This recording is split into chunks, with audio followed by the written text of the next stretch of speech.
yéen ñi ma lim mooy ministres yi mooy directeurs yi mooy députés yi mooy maire lan ngeen di xaar pour dimbali détenu politique yi nekk seen gox da ngeen xaar Ousmane Sonko jox leen ordre da ngeen di xaar booy yi def manifestation di réclamer pour ñu jàpp leen war ñu accompagner tabaski da ngeen di xaar booy yi def point de presse ah non non loolu du Pastef Pastef dañaan la don de soi pour la patrie nga xañ sa bopp jox sa morom man damaa gëm ne lu gën a yelloo jàppale détenu politique si tabaski yi gisuma ko may wax kon encore une fois yéen directeurs yi wala certains ministres yi wala certains députés yi nañ am accessibilité si askan wi nañuy saafonte ak askan wi seen i naqar nañuy demlante askan wi nañuy diisoo askan wi weesuwul nit su jëlee téléphone woo la même jotu la nga répondre ko par message wala après nga rappel ko mais dañoo def constat boo xam ne nii wax dëgg yàlla leader yu bari ils sont inaccessibles kenn mën leen jot rawatina bi à l'approche de la tabaski loolu mu nekk benn comportement bu extraordinaire boo xam dañ ko war a décrier boo xam dañ ko war a condamner. jaar kontaane jox cër mbokku àdduna jaar kontaane jox cër mbokku internaute C'est le bon TV konaa mbokkum réew mi ci seen chaîne la chaîne de la vérité comme niñ leen koy defalee saa su ne di waxtaan ci tolluwaayu réew mi mais balaa noo sori dañ leen di wax baal leen ñu àq ci bis bu sell bi di bisu tabaski donc bi nga xamante ni ci la ñu jógee donc maa ngi leen di baalu àq yéen ñëpp ndax C'est le bon international la fépp fu ay nekk rek ci àdduna di ñu teewlu man Kona maa ngi naan la jàpp loxo ak équipe bu C'est le bon TV bi yëpp di leen wax baal leen ñu àq déwénati donc di leen ndokkeel di wax ko am ñaari junni yoo mayal ku la neex waaye soo bëggee dégg dëgg jàppal C'est le bon TV ñun passé nañ ko ci jàmm fii ci États-Unis donc ñëpp passé ci jàmm comme ñun niñ ko passé donc di ndokkeel ñëpp rek di leen ñaax ngeen gën di abonné di gën di partagé ndax ànd bi ñu ànd ak yéen rëcc wuñu ko di nuyu ñëpp rek mais maa ngi baalu àq sama internautes yëpp nag teg ko ci loxo Bouna Sarr l'international borom je réclame 1 million d'abonnés pour Kona C'est le bon TV donc loolu lu am solo la te moom ba mu jàppee ba tey bàyyiwul ak képp kuy commentaire rek ci chaîne bi amuñ seen fay vous êtes notre raison d'être donc képp kuy seetaan aussi de leen bu leen fàtte di aimer vidéo yi mais di ko partager commentaire yi aussi am na ci solo tey nag balaa bi laa leen may woote jàmm am mbégte nag bu baax a baax ci son excellence le président de la république Bassirou Diomaye Diakhar Faye Serigne Ngundu ak le gardien de la révolution Seydina Ousmane Sonko mu sell mi Kormak donc ak bépp membre gouvernement DG yeeg nguur gi daal am nañ fierté bu baax ci yéen rëccuwuñ lu ñu doon xeexee rëccuwuñu lu ñu doon taylee sunu live rëccuwuñu fi ñu jaar yëpp ngir ngeen nekk au pouvoir te sénégalais yi aussi kenn du rëccuwu ko ci te incha allahu rabbi kanam la jëm donc di jaaree foofu di ñaax ñëpp rek ñu gën a taxaw gën a takku surtout nag ñuy woowee seen bopp patriote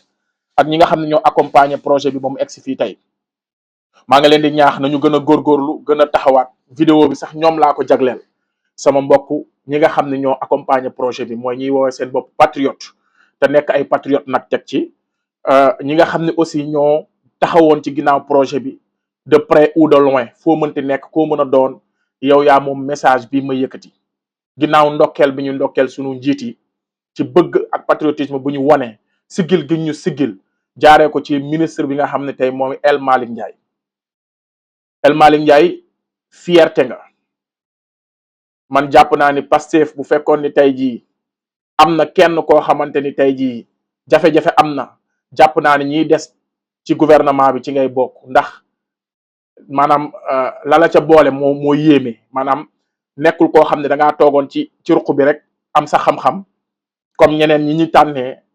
ñu gis ne am nga xam-xam ñu woo la da ngaa nekkoon ci xeex bi nekkoon ci projet bi taq ci répp nag dund ci lépp lu nit dund tey jii volonté bi ngay àndal dafay warul jaaxal ñun ñi nga xam ne ñun ñoo nekkoon sa ginnaaw di la pousser ñoo nekkoon ci projet bi kon El Malick Ndiaye li mu def courage la rupture la boo xamante ni nii lii moo jara waxtaanee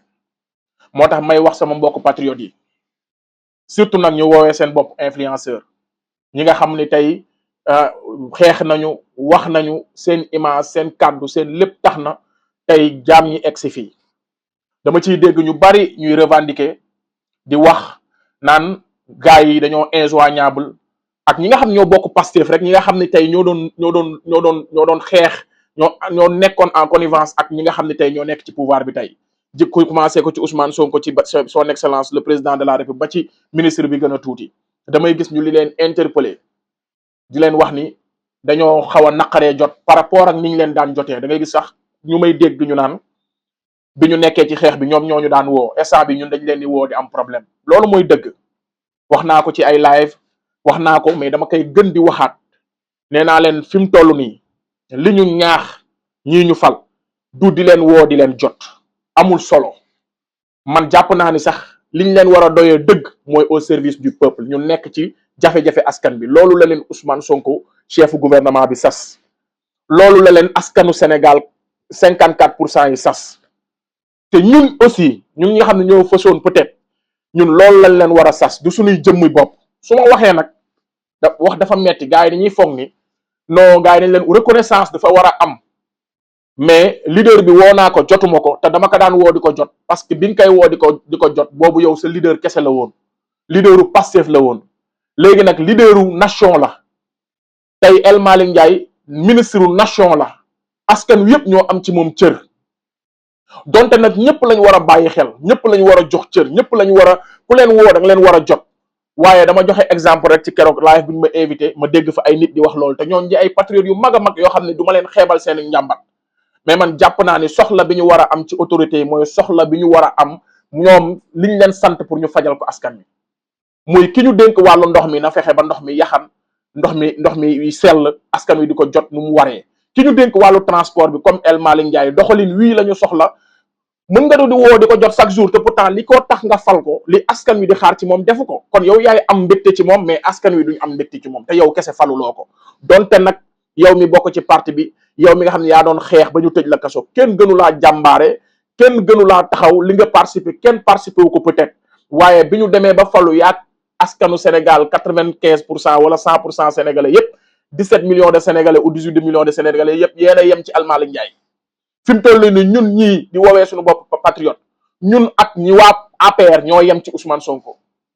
parce que Ousmane Sonko léegi nekkatul suñu matériel ñun kese. bu nekkee chef de parti la, bu ñëwee ci suñu parti bu boobaa ñun ñoo ko moom en tant que chef de parti. mais fekk mu ngi nekk ministre de la république, nekk premier ministre, ñun ak askan wi yëpp ñoo ko bokk, ñoo ci bokk yëpp. traitement bi ma war a traité man Kona mi nga xam ne jàpp na ne dama koo faral, moom la war a traité ma Demba mi nga xam ne jàppul ni moom da koo faral. te pourtant wax na ko askan wi yëpp di dégg. ñun ñëpp wax nañu ko, avertir ay ministre am ci jubal jubanti bi ci suñu kaw lay njëkk a dal. mooy gestion wu Seydina Mohamed sallallahu alayhi wa sallam. mooy la mu waxoon rek ne Fatima mii bu sàccee ma dagg loxoom. keroog Ousmane Sonko loolu la wax keroog ca Grand Théâtre. mooy que yéen ñi ànd ak man su ngeen jubul yoon tegu seen kaw. ministre bu ci détourné ñu tëj la ci kaso bi. ministre bu ci doxalul amul compétence ñu tegg la, wala DG teg sa morom. xam nga loolu tey jii mooy li Seydina Mohamed waxoon. kon bu la neen moom doxalinu Seydina Mohamed lay doxal, ñun war nañ koo mën a gëm. kon menaces yi gars yi di insinuer jëmul ci journalistes yi, jëmul ci patron de presse yi, ci ñi ànd ak Ousmane Sonko la njëkk a menacé. bu fekkee loolu menace lañ ko mën a tuddee. kon nañuy dégg wax ji, dégg li jar a dégg ci wax yi Ousmane Sonko di wax Seydina Ousmane. ñu xam aussi que ni gouvernement bi ñi ci bokk, ñun ak askan wi ñoo leen bokk. nekkatuñu suñuy leader. déedéet. buñ la falee ministre, leaderu bépp jeunesse nga, leaderu bépp askan nga. kon ñëpp mënuñ laa woo di la jot comme niñ la daan jotee avant ngay nekk ministre. xam nga loolu xel nanguwu ko. nekkul dañ leen bañ a jël, mais sas yuñ leen sas ba pare pression bi leen Ousmane Sonko teg, nga xam ni moom 1h du matin lay wàcc. rigueur bi El Malick Ndiaye àndal, rigueur bi Citizen di àndal, rigueur bi nga xam ne tey Ngagne Demba Touré mu ngi koy àndal. te ñoom ñëpp xëy na peut-être nekkuñu dañoo injoignable wala dañoo bañ a wax ak jeunes yi. mais dafa am lu résultat bu ñu war a xaar ci ñoom, te résultat bi du woo leen di leen jot. résultat bi mooy lan? ñu koy gis sur le terrain, comme ni El Malick Ndiaye doxalee ak askan wi. comme ni nga xamante ni moom la ministre de la culture di def, de l'agriculture, comme ni nga xamante ni noonu lañ def ci prix des denrées de première nécessité. mooy ñun résultat bi ñuy xaar mooy askan wi bëgg. ñun ñu nekkoon ci projet bi xeex suñu mbégte amul sens, parce que ñun bu ñu bëggee ci gars yi ñu ñuy jox xaalis, wala ñu ñuy jege, wala ñu ñuy kutuwaaye, wala ñu ñuy jox ay indemnité, wala ñu ñuy jox ay récompense, te askan wi gisuñu seen bopp ci seen doxalin, amul sens. man pour man ñun sunu ndam mooy El Malick Ndiaye réussir. sunu ndam du El Malick di ñu woo téléphone wala ñu koy woo. déedéet, sunu ndam moom mooy El Malick Ndiaye réussir ba askanu Sénégal yépp gis ni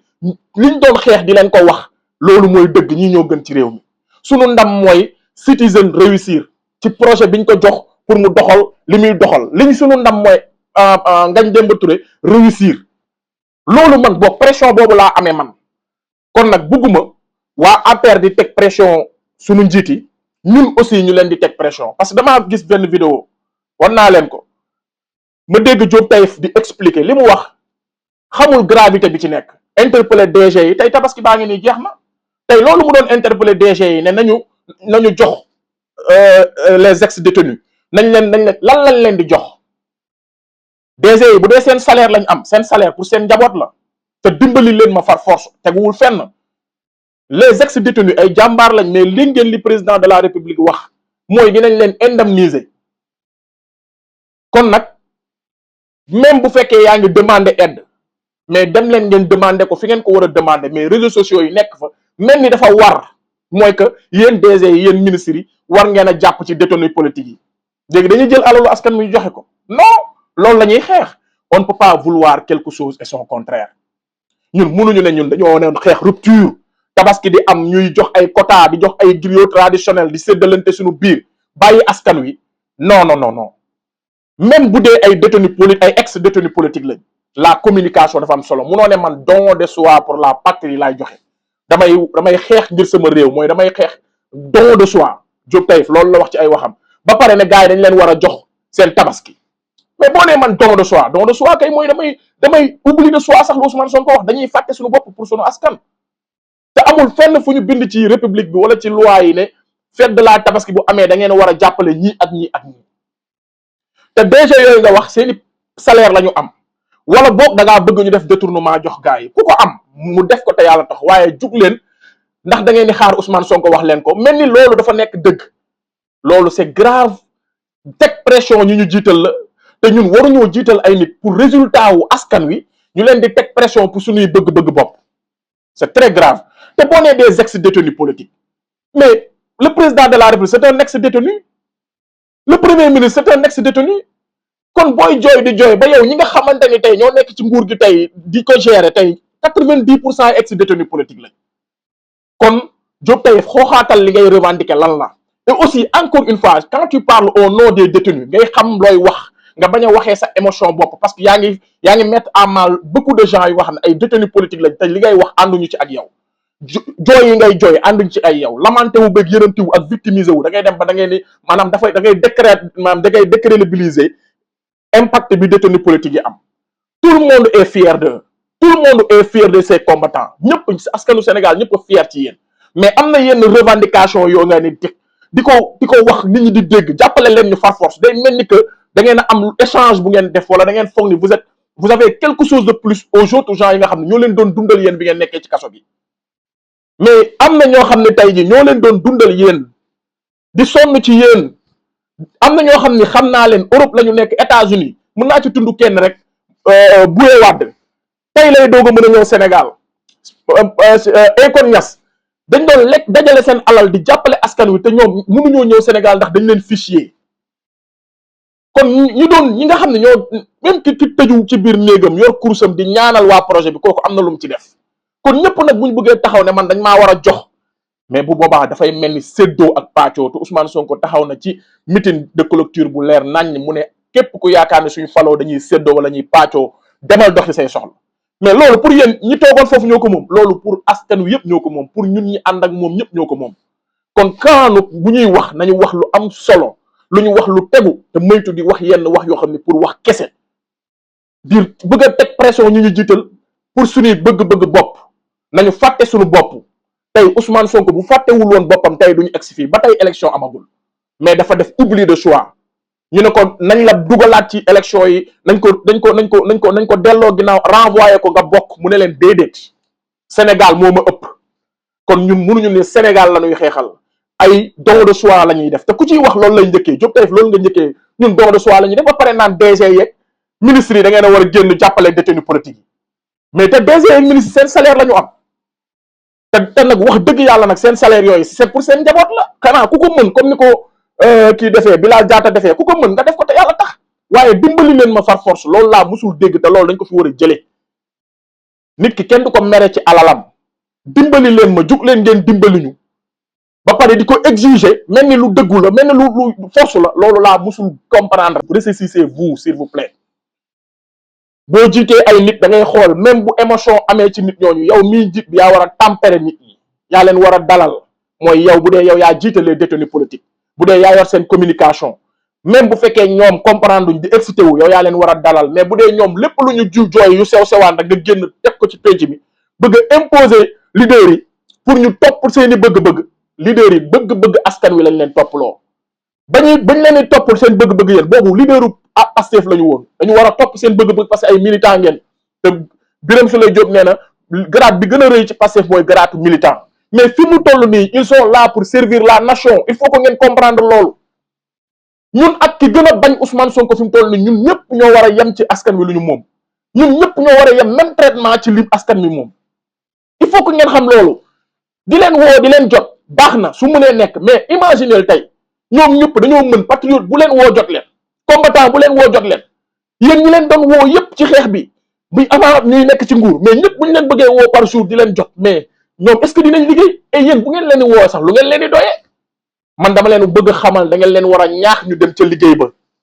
ñu ñàkk jot dem ci résultat yi askan wi di xaar ci ñoom man bokk loolu laay xaar ci autorités yi musuma soxla am seen numéro musuma jokk ak ñoom te sàkkuwuma ko jamono ji laa ko gën a nag laa leen gën a nag mbaa yàlla pour ñu mën a dem def résultat parce que dañoo wax a wax bàyyi askan yu bëree bëri gëm ñu ànd ak ñun kon li ci des mooy ñu ñaax leen pour ñu liggéey mais gis naa pression bi nga xam ne waa Pastef ñi nga xam ne ñoo doon xeex ñu ngi koy teg autorités yi nga xam ne ñoo nekk ci nguur gi pour seeni besoin personnel non Ousmane Sonko waxoon na leen ko bu yàgg nguuru wuñu kon nag gars yi nañu ressaisir ku am sa liggéey nga jàpp ko am sa formation wala nga am compétence ñu fal la nga liggéey wala nga am soxla financement ñu jaarale ci yoon nga dem uti financement ngay liggéey comme ni ko état waxee yoon waxee waaye damaa war a am privilège parce que man Pastef laa bokk damaa war a am privilège bu ëpp beneen jeunesse parce que man damaa xeexoon parce que dañ maa war a teg fu ñu tegul kenn wala su ma wooyee sax ministre bi daf maa war a jël parce que man damaa xeexoon dëgg la waaye bu fekkee ni jotam may ko mu jël la comprendre bu fekkee ni jotam may ko mu jël la comprendre tas ñaxanal ko ci résultat te xiir ko tel ko ci résultat mooy résultat yi ko man de nangu naa ngeen critiquer ministre nangu naa ngeen critiquer Ousmane Sonko ndax man bu ñu defee lu dëgguwul ci askan mi ma critiquer leen waaye da nga leen di critiquer ci seen gestion mais ci seen personnel maanaam woo naa ko jotuma ko waroon na ma jàppalewu ma mayu ma non loolu kenn waru ko sax xalaat nañu leenu critiquer par rapport ak rupture bi ñu doon wax askan wi buñ ci nekkee man li ma doon tiital mooy ñu tey focus ci yéen jël alalu askan bi di leen ko séddale bu boobaa man maa njëkk a taxaw xeex ko comme ni ma ko waxee rek ci ñi taxaw naan Ousmane Sonko moo leen may xar ma li leen waxu leen dëgg waaw waxu leen dëgg ku ko ci wax nag waxuñu mérité woo leen xar yim leen may am na sax ñu foog ni naan ñun dañoo xeex dañoo non waxuñu mérito ngeen lu ëpp xar mais Ousmane moo fonctionné wul noonu waaw ki leen may xar moo ma may xar nii waaw moo ma may xar te du Ousmane Sonko te bu doon Ousmane Sonko ñu ne ma Ousmane Sonko la waaye du Ousmane Sonko waaye nag joxe nañ ko te yàlla tax ci jëmmi Ousmane Sonko kon nag encore une fois ñun patriotes yi nañu xam lan moo ñu war ñu nekk ci ñu moytu détails yi moytu aussi bëgg suñuy bëgg-bëgg personnel ak nañ ma yëg nañ ma faale ba chaque jour ñuy def ay débat inutile yoo xamante ni nii waa APR ñoo ko waroon di def mooy que ñi ànd toog régime bi ñoo waroon di tirer ci jëmale ci ñun mais ñun munuñ journalistes yi tekkiwul dara yi média corrompu yi di tirer ci régime bi waa APR di tirer ci régime bi mooy opposants yi tekkiwul dara ñun suñu biir ñuy nekk di susciter ay débat yu amul benn importance ay dañoo war a jàppale diw dañoo war a def lii buñ ma wooyee dama leen war a jot yooyu xaaruñu loolu ci ñoom li ñu xaar ci ñoom mooy résultat bi leen askan wi sas mooy li ñu nekk di def mooy di wàññi dund gi yombal engrais bi El Malick Ndiaye dimbali askan wi ñu dem julli ci jàmm ñëw ci jàmm chauffeur yi dof dof lu mu wax leen dëgg ñun loolu résultat yooyu la askan wi di xaar ci ñoom pas personnellement kenn ku nekk ci ñun lan lañ ñu war a defal ku am ñaari junni yoo may nag nga may ku la neex maa ngi leen di baaluwaat àq ci julli gi di baal àq ñëpp jaa ngeen jëf